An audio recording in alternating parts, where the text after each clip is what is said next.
L'ogre m'a mordu. Il a mangé ma bouche, puis ma langue. Il a respiré mon désir improbable, ce vertige.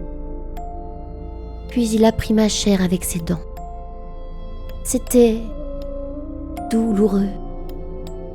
C'était doucement, piquant, violent, tendrement, avec talent.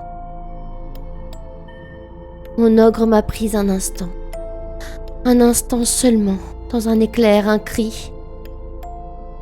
J'offre l'abandon. Il me découvre dans ce moment magique, où je ne sais plus, où je ne suis plus, où je ne suis plus rien d'autre qu'une matière première au plaisir.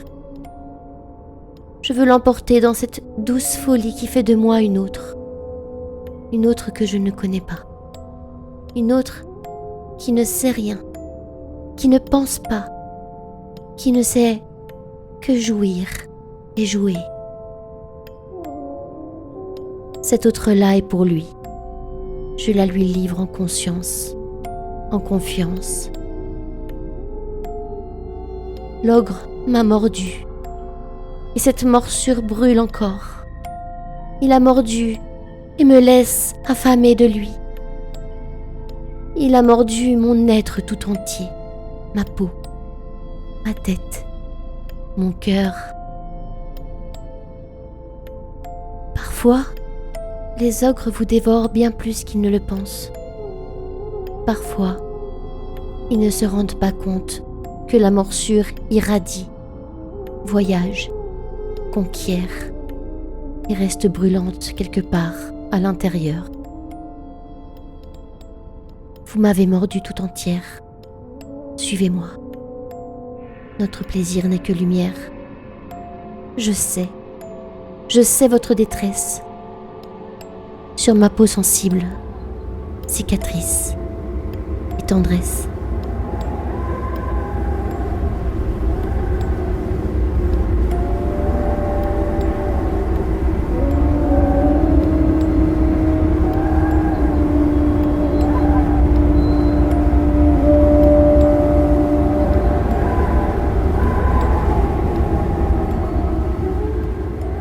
Garance.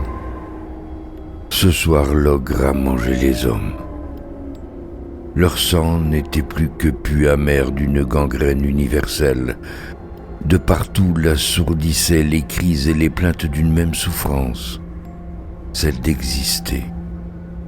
Mes frères ne restaient plus que des perdants mutilés de victoires illusoires, précipités au plus profond de ma gueule rédemptrice. J'ai mangé les hommes, Garance, croqué les os brisés, les cœurs exsangues, les pères, les mères et leurs petits, les princes sans royaume, les pauvres sans espoir, les riches confus qu'argent valait l'or. J'ai mangé les hommes pour que vive la terre et triomphe la lumière.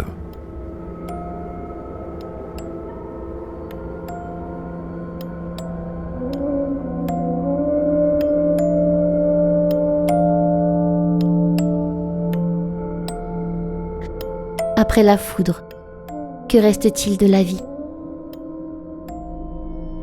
C'était une vague, plus haute qu'une montagne, plus puissante que tous les vents réunis. C'était l'épée qui a connu 1000 batailles sans en avoir perdu aucune. Une tempête cruelle et douce qu'aucun homme, aucune femme ne peut maîtriser. Que font les rivières quand la tempête plonge en elles comme un oiseau blessé ? C'était un chant d'amour et de peur, ancestral, archaïque, sauvage, et jamais entendu pourtant. Deux voix en cascade qui se mêlaient sans pudeur, s'accrochaient aux parois de pierre, éclaboussant l'obscurité d'une poussière de lune sanguine. Dans quel lieu échouent les voix que le plaisir a fait naître ? C'était la vie et la mort à la fois, des cœurs battant ensemble, une symphonie cardiaque, anarchique, une révolution à deux. Lombric imbriqué, complice et spectateur d'un inédit spectacle. Arthropode éveillé par cette représentation secrète, intime, brillante de volupté. Quel sens à la vie, si ce n'est la mort?